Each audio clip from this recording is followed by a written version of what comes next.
Okay အားလုံးပဲမင်္ဂလာပါဒီနေ့မှာတော့ဒီလိုမျိုးငကူခွဲတဲ့ glow effect ကိုဘယ်လိုလုပ်ရလဲဆိုတော့ကျွန်တော်ပြပေးသွားမှာဖြစ်ပါတယ် DaVinci Resolve မှာရောကတ်မှာရောလုပ်ပြပေးသွားမှာပါ Okay ကြည့်လိုက်ရအောင်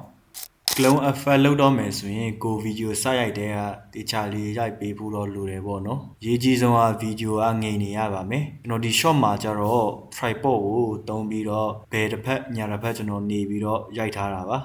အရင်ဆုံး clip တစ်ခုကိုထပ်ထားလိုက်မယ်အပေါ်က clip ကို select လုပ်ပြီး cropping တဲက crop right ကိုအလယ်ထိတင်ပေးလိုက်မယ် softness ကိုအလယ်ကမြင်ပျောက်သွားတဲ့အထိလူတစ်လောက်ညှိပေးလိုက်မယ်အဲဆိုရင်ရပါပြီ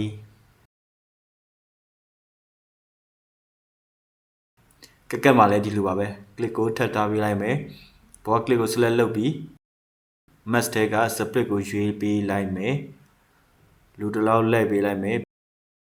ပြီးရင် fader ကိုအလယ်မြင်ပျောက်သွားတဲ့အထိတင်ပေးလိုက်ရင်ရပါပြီအားလုံးကျေးဇူးတင်ပါတယ်